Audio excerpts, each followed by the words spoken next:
جب اللہ تعالیٰ نے حکم فرمایا ہے کہ مومن کی نشانی یہ ہے کہ یقیمون الصلاۃ، کہ وہ نمازوں کو قائم کرتے ہیں، نماز باجماعت ادا کرنے کے لیے نماز کے اوقات میں جمع ہوتے ہیں، تو وہ کامل انسان جس سے خدا تعالیٰ نے یہ اعلان کروایا تھا کہ کل ان صلاتی و نسکی و محیای و مماتی للہ رب العالمین، اے نبی تو اعلان کر دے کہ میری نمازیں اور میری قربانی اور میرا زندہ رہنا اور میرا مرنا اللہ تعالیٰ کے لیے ہے جو تمام جہانوں کا رب ہے۔ وہ اس بات کو کس طرح برداشت کر سکتا تھا کہ کسی بھی حالت میں اللہ تعالیٰ کے اس حکم سے سر منہ بھی روگردانی کی جائے یا اس کو ٹالا جائے؟ بلکہ آپ تو اپنی آخری بیماری میں بھی جب کمزوری کی انتہا تھی، چلا نہیں جاتا تھا، سہارے سے مسجد میں تشریف لائے تھے۔ بس یہ سب کچھ آپ صلی اللہ علیہ وسلم کے اللہ تعالیٰ کی محبت میں فنا ہونے کی وجہ سے تھا۔ بس ایمان میں بڑھنے کی اور عمل کی معراج بھی اس وقت حاصل ہوتی ہے جب محبت کی بھی انتہا ہو۔ بس ہمیں اللہ تعالیٰ فرماتا ہے کہ محبت کی انتہا کا نمونہ تمہارے سامنے ہے۔ تم جو سوال کرتے ہو کہ خدا تعالیٰ کہاں ہے، تو اللہ تعالیٰ کو اس محبوب کے عمل میں دیکھو،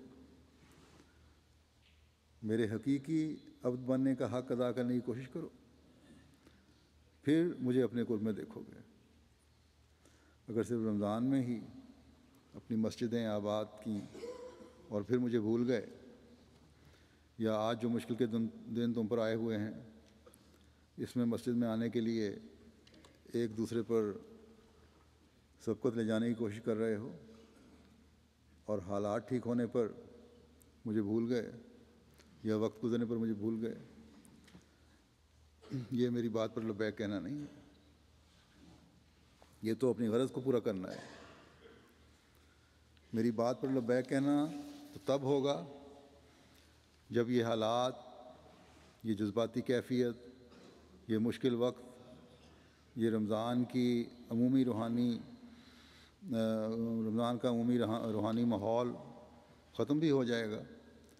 تب بھی میرے رسول صلی اللہ علیہ وسلم کے اسوے پر عمل کرتے ہوئے اپنی عبادتوں اور اپنے عمل کو میرے احکامات پر عمل کرنے کی کوشش کرتے ہوئے مستقل طور پر بجا لانے کی کوشش کرو گے۔ جیسا کہ میں نے کہا، حالات کی وجہ سے عبادت کی طرف توجہ ہے، تو یہ آج کل پاکستان میں احمدیوں کے جو حالات ہیں اس میں پوری دنیائے احمدیت کو عبادت کے معیار بہتر بنانے اور اللہ تعالیٰ کا قرب پانے کی کوشش کی طرف مائل کیا ہے۔ کئی لوگوں کو دعاؤں اور خدا تعالیٰ کے قرب کی وجہ سے تسلی بھی دلائی گئی، گویا کہ اتنی قریب کا مشاہدہ انہوں نے کر لیا۔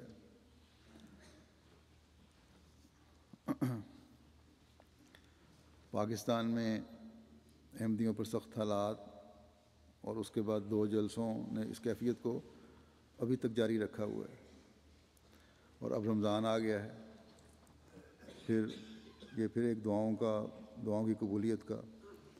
اللہ تعالیٰ کا قرب پانے کا مہینہ ہے۔ اس میں جہاں یہ کوشش اپنی انتہا تک پہنچانے کی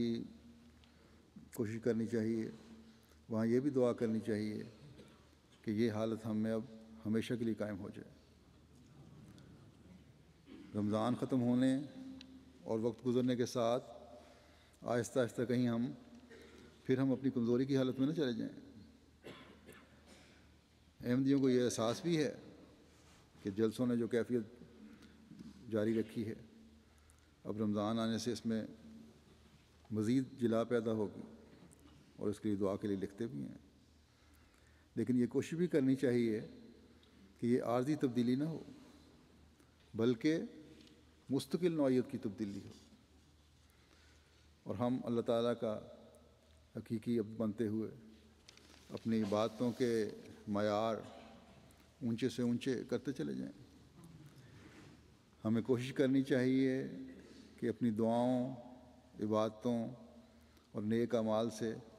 اللہ تعالیٰ کا وہ قرب حاصل کریں جس کا تسلسل کبھی ختم نہ ہو۔ ہماری عبادتوں کے معیار اونچے ہوتے چلے جائیں، ہمارے تقویٰ کے معیار اونچے ہوتے چلے جائیں۔